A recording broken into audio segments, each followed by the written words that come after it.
안녕하세요, 순살입니다. 최근에 진짜 물가가 오르는 게 엄청 체감이 되고 있죠. 제가 얼마 전에 컨디션이 안 좋아서 좀 건강한 걸 먹자 해서 이제 본죽을 찾아서 시키려다 보니까 10,000원이 안 되는 메뉴가 없는 거예요. 뭐 제일 대표 메뉴인 쇠고기 야채죽도 10,000원이고 그 외에 전복죽 같은 거는 뭐 16,000원, 18,000원, 뭐 20,000원 막 이러고 있어가지고 컨디션 챙기려고 본죽 메뉴를 받다가 오히려 기분이 안 좋아지는 이제 그런 상황이 있었는데, 이런 식으로 정말 생활 물가가 엄청나게 올라가는 게 느껴지고, 그러면서 사실 올 한 해 동안 계속 많이 나왔던 뉴스가 한국뿐만이 아니라 전 세계적으로 인플레가 엄청나게 이슈잖아요. 이 인플레 관련해서 각 나라의 물가들이 좀 궁금해서 어떻게 하면 한 번에 이제 모아서 좀 비교를 해볼 수 있을까 찾아보다가 스타벅스 지수라는 걸 발견을 했습니다. 그래서 스타벅스 지수라는 게 이 맥도날드의 빅맥 지수는 굉장히 유명하죠. 그래서 이거랑 비슷하게 스타벅스 라떼 지수가 있는데, 라떼 톨 사이즈 기준으로 각 나라의 이 라떼가 얼마인지 나타내는 숫자라고 해요. 그래서 미국 같은 경우에는 이제 3.26달러, 그리고 스위스는 7.17달러, 터키는 1.31달러라고 하는데, 이걸 보고 느껴지는 게, 첫 번째로는 제가 스위스 옛날에 여행 갔을 때 2012년이니까 벌써 10년 전이네요. 그때 처음 가서 공항에 내리자마자 느낀 게, 와, 정말 이제 말도 안 되게 비싸다. 공항에 있는 맥도날드였는지 버거킹이었는지를 갔는데 그 당시 기준으로 한국 돈으로 거의 한 18,000원인가를 내고 빅맥 세트 같은 거를 시켜 먹었던 기억이 있어서 정말 비싸다고 생각했었는데, 실제로 이제 커피도 엄청 비싼 이런 상황이고, 그 다음에 터키 1.31달러. 터키는 최근에 물가가 미친듯이 오르고 있죠. 7월 인플레, 8월 인플레 다 뭐 전년 대비 80%씩 오르고 있다고 하는데도 그래도 아직도 1.31달러다 라고 하니까, 각 나라별로 이 체감하는 인플레가 사람들마다 굉장히 다르긴 다를 것 같고,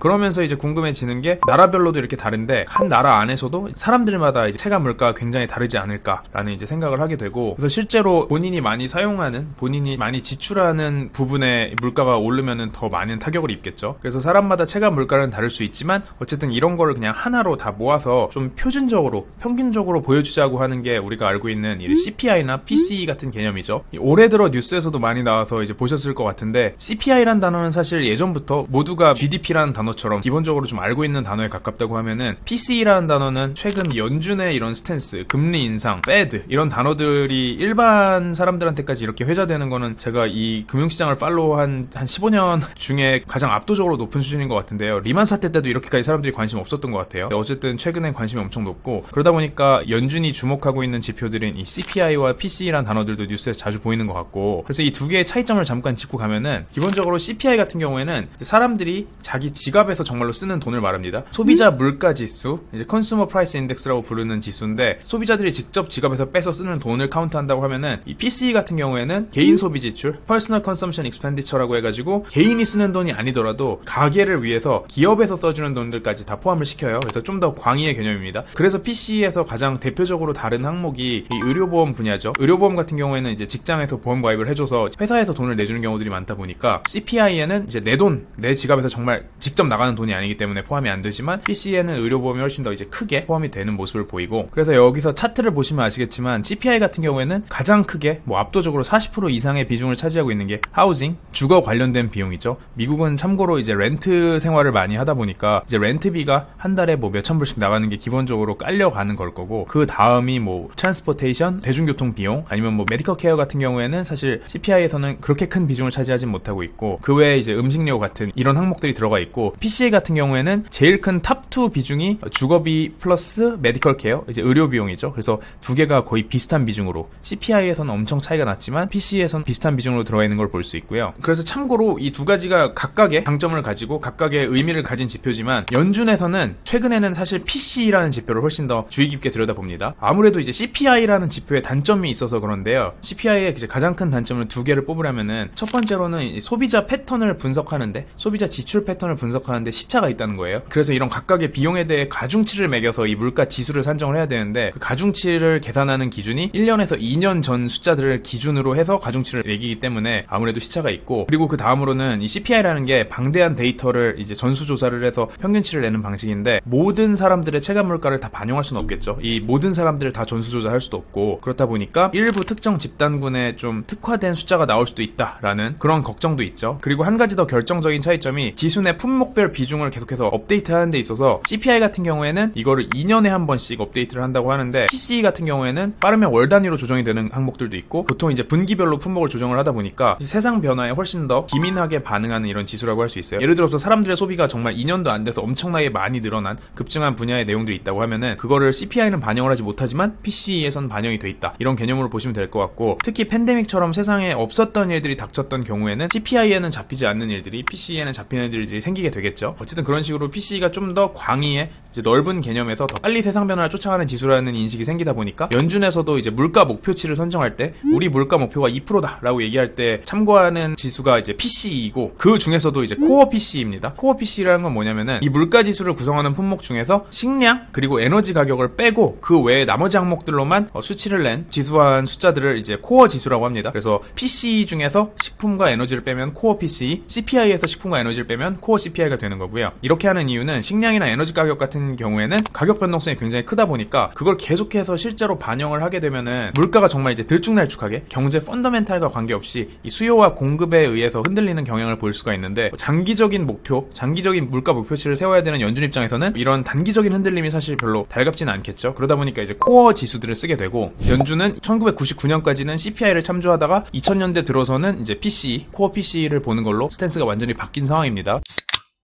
그래서 이거는 미국 얘기였고, 그럼 한국은 상황이 어떠냐 살펴보면은, 이게 2020년 기준으로 이제 지출 목적별 분류 가중치를 매겨놓은 건데요. 한국 CPI 가중치를 보시면은 한국도 아무래도 이제 주택, 수도, 전기미 연료가 비중이 크긴 크죠. 그리고 그 다음이 식료품, 음료, 이제 이 비중인데, 그래서 전반적으로 집값 문제나 음식료 문제는 이제 어디서나 굉장히 큰 문제라고 비슷하게 볼 수 있고, 근데 한국은 미국과는 달리 이 월세를 사는 문화가 아니라 전세나 자가 주택의 비중이 굉장히 높기 때문에 이 주택의 이제 비중이 생각보다 높지가 않죠. 그래서 1000 중에 171.6이니까 17% 언저리인데, 아까 미국 같은 경우에는 CPI의 42%가 이 주거 관련 비용으로 들어간다는 걸 생각을 해보면은 이 지수내 비중이 한국에서는 이제 주택이 훨씬 낮다고 볼 수 있고, 그래서 이 물가 지표들을 보다 보면은 한국이 금리를 미국만큼 빠르게 못 올리는, 한국이 금리를 그렇게 올릴 수 없는 이유에 대해서도 좀 확인을 할 수가 있습니다. 무슨 말이냐면은 방금 제가 말씀드린 것처럼 한국은 월세 비중보다는 전세나 자가주택 비중이 높아요. 근데 이제 전세나 자가주택을 100% 캐시로 보유하고 있는 사람은 사실 굉장히 드물겠죠. 물론 뭐 엄청난 부자들은 올 캐시로 다 들고 있을 수도 있는데, 대부분의 사람들은 일정 부분 레버리지를 끼고 이런 주택들을 들고 있는 상황인데, 그 상황에서 이제 금리를 올려버리면은 가계에 엄청나게 큰 충격으로 다가올 수가 있겠죠. 이게 왜냐면은 그게 다 빚인데 이자가 엄청나게 늘어나게 되는 개념이니까요. 정부에서 조사한 이 통계를 보시면은 2021년에 2019년 2020년 기준으로 각 주요 국가들의 금융자산 비중, 그리고 금융자산 중에서 어떤 상품들에 투자를 하고 있는지에 대해 분석해 놓은 표인데요. 2019년 기준으로 보시면은 미국 같은 경우에는 금융자산이 71.9%죠. 근데 한국은 35%밖에 안 됩니다. 다른 나라들, 일본이나 영국, 호주와 대비해서도 사실 한국의 금융자산이 굉장히 낮은데, 금융자산이 아니라 그럼 비금융자산이 뭘까 보면은 사실 이게 다 부동산이겠죠. 미국 같은 경우는 이제 금리를 올리더라도 그게 뭐 금융자산에 영향을 미칠 수는 있어요. 뭐 주식시장에 영향을 미치고 주가 빠지고 하면은 미국에 뭐 펀드 가입한 사람들도 당연히 힘들어하긴 하겠지만, 보시면은 미국은 주식 비중이 굉장히 많죠. 개인들이 들고 가는 주식 비중이. 그래서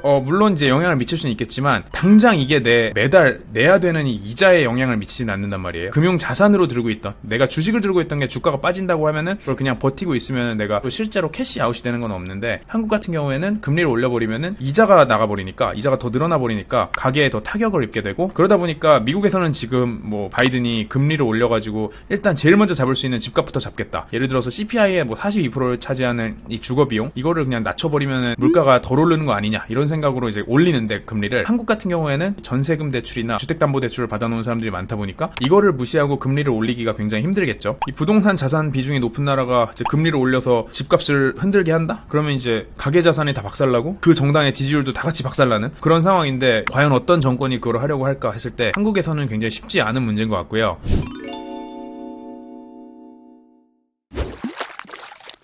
그리고 최근엔 특히 미국 달러 대비해서 각국의 환율들이 아작이 나고 있죠. 이제 미국은 금리를 미친듯이 빨리 올리고 있는 와중에 다른 나라들은 그만큼 못 쫓아가니까 미국 달러는 점점 더 품귀해지고 금리가 높아지니까 돈이 덜 풀리게 되고, 해외 커런시들, 다른 나라 통화들은 달러 대비해서 상대적으로 더 흔해지다 보니까 달러 대비 통화 가치가 평가절하되는, 그래서 예를 들어서 달러원 환율 같은 경우에는 1달러를 사기 위해 줘야 되는 원화가 엄청나게 많아지는 그런 상황을 보이는데, 이 환율이 어느 정도 올라가는 것까지는 수출 기업들의 도움이 될 수 있다 해도 이게 단기간에 미친듯이 올라가 올라가 버리면은 수입 원자재 가격까지 다 고려했을 때 경제가 흔들릴 수가 있겠죠. 그래서 지금은 이제 달러원 환율이 1370원도 뚫고 올라가가지고 리만 사태 여파가 있던 2009년 이후에 처음으로 보는 수치들을 다시 보고 있는데, 이런 상황에서조차 금리를 이제 미국처럼 빠르게 올리는 건 쉽지 않은 상황입니다. 그리고 여기서 한 가지 재밌는 사실이, 이게 방금 말씀드린 것처럼 한국은 부동산 자산 비중이 높아서 금리를 천천히 올릴 수밖에 없다라는 부분도 있는데, 거기에 더해서 이제 한국은행 총재가 한마디 했죠. 이제 환율이 이렇게 아작나고 있음에도 불구하고 IMF 사태는 걱정 안 해도 된다는 식으로 발언을 했습니다. 그래서 인터뷰를 보시면은 일각에서는 이 국제통화기금 IMF가 연간 수출액, 광의통화, 외국인 투자금 등을 합한 금액의 150% 수준까지 외환 보유액을 유지하라고 권고했고, 한국이 그를 충족하지 못한다고 지적을 했다. 근데 내가 IMF 출신이다 라는 식으로 엄청 멋있는 소리를 하셨죠. 그래서 IMF에서 한국에 이렇게 쌓으라고 한 적도 없고 하라고 하지도 않을 것이다 라고, 내가 거기 출신인데 뭔 소리 하는 거냐, 나만 믿어라 라는 식으로 한국은행 총재, 새로운 이창용 총재님이 말씀하셨는데, 저는 제가 한국은행 뉴스들을 팔로우한 10몇 년간의 시간 동안 중에서 제일 약간 사이다 같은 발언을, 이제 맞든 틀리든 그건 제가 몰라요. 이제 저보다 훨씬 똑똑하시고 훌륭하신 분일 거니까 제가 그걸 평가할 건 아니지만, 어쨌든 이 발언들 보면은 되게 명쾌하고 사이다 같은 발언들을 많이 하시는 분인 것 같아서 저는 되게 흥미롭게 쳐다보고 있는 이제 인터뷰들이고요. 어쨌든 이렇게 한국과 미국의 이제 물가 지수를 비교하면서 금리 인상에 어떻게 연동돼 있나까지 살펴봤는데, 이 물가 관련해서 한 가지 더 재밌는 지표를 보면은, 영국 같은 경우에는 제가 예전에 순튜브 영상에서도 이제 말씀드렸지만, 아예 팬데믹 동안에 있었던 이 소비 지출 변화를 감안을 해서 아예 양복에 대한 지출을 CPI 산정해서 빼버렸다 그러죠. 왜냐면은 사람들이 회사 출퇴근 제대로 하는 것도 아니고, 그러다 보니까 양복을 입을 일도 줄어들고, 그래서 이게 더 이상 우리를 대표하는 이제 물가 품목이 아니다라고 이제 판단을 한 것 같고, 여기도 이제 품목별로 보시면은 다른 나라랑 비슷하게 하우징이 높긴 해요. 이제 영국도 아무래도 이제 렌트를 많이 하는 나라니까 주거 비중이 굉장히 높고, 근데 영국은 좀 재밌는 점은 보시면은 보건, 의료 관련한 비용이 진짜 낮죠. 비중이 1.8%밖에 안 되는데, 이게 한국이든 미국이든 둘 다 8%대였잖아요 CPI에서. 근데 영국은 1.8%밖에 안 되는 걸 보면은, 사실 영국이 이제 공공보건의 나라잖아요. 병원이 다 공짜고 퍼블릭 헬스 시스템이라 해가지고 나라에서 그냥 의료 비용 다 내주고 사람들이 그냥 필요할 때 그냥 병원을 찾아가는, 대신에 가서 엄청나게 기다려야 되는 이런 시스템이다 보니까 의료비용이 낮은 걸 확인할 수 있고요. 참고로 제가 이제 홍콩에 오래 살았는데, 홍콩이 영국 식민지였잖아요. 그러다 보니까 이제 이런 의료 비용이나 의료 시스템도 다 영국 체계를 따르는데, 홍콩도 기본적으로 병원들이 다 공짜입니다. 물론 돈 엄청 많이 내면은 프라이빗 병원을 갈 수는 있어요. 근데 너무 비싸고 굳이 퍼블릭 헬스를 또 안 갈 이유도 없다 보니까 급할 때는 퍼블릭 헬스를 가는 경우들이 있는데, 진짜 무지막지하게 기다립니다. 의료진들이나 이 의료 서비스 자체의 퀄리티가 엄청나게 차이 나는지까지는 정확히는 아직 모르겠지만, 퍼블릭 헬스 가면은 진짜 이머전시 환자들부터 무조건 보기 때문에, 예를 들어서 막 감기 걸려서 간다 그러면은 뭐 3시간은 기본 기다려야 되는 것 같고, 못해도 예를 들어서 뭐 다리 뼈서 갔는데 그래도 3시간 기다려야 돼요. 제 순서가 오려면 너무 오래 기다려야 되는. 그래서 의료비 비중이 낮은 거는 오케이 좋은데, 이거를 만약에 이제 커버를 할 수 있는 회사에 다닌다거나 내가 개인적으로 따로 커버를 할 수 있다 그러면은 기본적으로 다들 프라이빗 헬스를 가게 됩니다. 근데 또 이제 프라이빗 헬스를 가보면은 나중에 이 회사 의료보험이든 뭐 개인 의료보험이든 통해서 돌려받긴 하겠지만, 돈을 내다 보면 되게 피투하긴 해요. 뭐 한번 감기 걸려서 검진 받으러 가면은 10만원씩 내고 나중에 다시 돌려받긴 하는데, 그럴 때마다 정말 의료 비용에 좀 깜짝깜짝 놀라는 그런 모습을 볼 수 있고, 그래서 여기서 한 가지 더 궁금증이 드는 게, 물가가 오른 건 알겠는데 그래서 그게 나한테는 무슨 의미인가, 내가 아니라 뭐 사람들, 다양한 사람들이 있을 텐데 이 사람들에게는 어떤 의미일까, 이렇게 생각을 하다 보니까 좀 재밌는 기사를 본 게, 미국에서는 연봉이 25만 불이면은, 예를 들어서 연봉이 3억 원이라는 거죠. 이제 3억 원이면은 소득 상위 5%에 든다고 합니다. 근데 소득 상위 5%에 들더라도 그들 중에서 굉장히 많은 비중이 정말 한 달 벌어 한 달 살이를 하고 있다는 되게 충격적인 결과였는데, 참고로 미국에서는 소득 중간값이 연 6.7만 불 정도라고 해요. 그래서 연 8,500만원 수준이라고 하는데, 한국 같은 경우에는 이제 소득 중간값이 올해 기준으로 4인 가구 기준으로 연 한 6천만원 좀 넘는다고 하죠. 사실 세금 생각하면 또 그렇게까지 차이가 나진 않는 것 같아요, 중위권은. 근데 상위 5%를 보면은 연 3억 원을 벌어야지 미국에서는 상위 5%가 될 수 있는데, 한국에서는 상위 5%가 연 8,700만원 정도라고 합니다. 상위로 올라가면 올라갈수록 그 갭은 벌어지긴 하는 것 같고요. 근데 어쨌든 간에 이 미국에서 연봉 3억 원을 넘기는 사람들의 3분의 1이 월급의 거의 전부를 이제 생활비로 탕진하고 있다는 P2P 대출 사이트들의 결과 발표가 있었습니다. 아무래도 물가가 엄청나게 오르다 보니까 집값, 이제 집을 샀으면은 그거를 갚아야 되는 그 비용도 늘어났고, 미국은 기본적으로 저축액이 적고 소비를 엄청나게 많이 하는 나라인데, 월급이 오르는 것 대비해서는 이제 물가가 훨씬 더 빨리 오르다 보니까 기존에 써놨던 거를 이제 메꾸기 위해서 어떻게든 간에 계속해서 땡겨와야겠죠. 그래서 카드 대출도 계속 늘어나고 있는 모습을 보인다고 하고요. 근데 이게 되게 아이러니한 게, 경제 전체 측면으로 봤을 때는 소비가 늘어나야지 경제가 활황인 거잖아요. 이제 사람들이 돈을 안 쓰면은 문제인 건데, 지금까지는 미국에서는 저축을 안 하더라도 하더라도 오히려 이제 돈이 없더라도 이제 빌려서 땡겨서라도 이제 소비를 계속해서 하는 문화라고 해요. 한국이나 다른 아시아 국가들 같은 경우에는 진작에 허리띠 졸라매고 다들 이제 긴축 재정을 할 것 같은데 미국 사람들은 아예 생각이 좀 달라서 대출을 받아서까지 지출을 계속 늘리고 있는 상황이라고 합니다. 이 본중 얘기로 영상을 시작했으니까 먹는 거 관련해서 영상을 끝내면 좋을 것 같아서 재밌는 뉴스를 또 하나 찾아봤는데, 우리나라 같은 경우에도 1970년대 이제 80년대 초반까지만 해도 물가가 고정돼 있었다고 해요. 인위적으로 정부에서 조정을 했고, 이 가격 협정 요금이라는 제도를 통해서 그 당시 경제 성장률이 미친 듯이 치고 올라올 때니까 그만큼 인플레가 같이 올라오면은 이제 서민들의 생활에 부담이 되니까 물가는 어느 정도 일정 수준을 유지하자라는 식으로 가격 협정 요금이라는 제도를 진행을 했다고 하는데, 그래서 이제 짜장면 값이 그때는 100원 아래로 묶여 있었다고 그러죠. 지금은 무슨 짜장면 먹으러 가면은 보통 한 6-7천원씩 하지 않나요? 웬만한 것들? 중요한 거는 아까 이제 CPI에서도 말씀드렸지만 이 물가 지수를 구성하는 각종 품목들이 있잖아요. 나라에서도 이걸 관리하기 위해서 이제 품목을 지정을 하고, 이 품목의 물가는 여기 이 가격에서 유지해 라고 명령을 내렸을 텐데, 사실 장사하는 입장에서는 만약에 이제 원자재 가격이 올라가게 되면은 인건비도 올라가게 될 거고, 이제 모든 비용이 올라가는데 가격을 묶어놓을 수는 없으니까 꼼수를 부리게 되겠죠. 그러다 보니까 오케이, 짜장면은 100원 아래로 묶을 건데 우리는 대신에 삼선 짜장 만든다, 유니 짜장 만든다, 쟁반 짜장도 만들겠다 해서 이런 새로운 짜장 메뉴들, 변종 짜장면들을 만들어서 가격을 더 높이 받았다고 하죠. 그래서 결국에 이런 식으로 이제 시장을 인위적으로 찍어 누르려는 한국 정부의 70년대 80년대의 시도가 결국에는 이제 시장에서 많은 저항을 겪고 어느 순간부터는 이제 자율 가격제로 변했죠. 지금 저희가 생각하기에는 사실 상상도 안 되는 시기라고 생각이 되는데, 이 당시에는 정말로 짜장면을 100원 아래로 찍어 누르는 나라의 노력이 있었다고 합니다. 그래서 이 가격들을 보시면은 옛날 숫자들 보는 거 되게 재밌죠. 담배 피는 분들은 굉장히 좋아할 것 같아요. 이제 75년도에는 담배 한 갑에 200원, 근데 지금은 4,500원. 흡연자분들이 보시면 약간 비토할 숫자인 것 같습니다. 오늘은 저희의 정말 밥상을 위협하는 물가 관련해서 다양한 나라들의 사례를 얘기해봤는데요. 진짜 이제는 뭐 시켜먹기가 겁이 나는 세상이 돼버리다 보니까 제가 빨리 이 이제 새로운 표준에 적응을 하든지 아니면 모두가 다 잘 살게 되든지 이제 그런 상황이 왔으면 좋겠습니다. 그럼 저희는 다음번에 또 다른 재밌는 순서로 돌아오겠습니다. 안녕.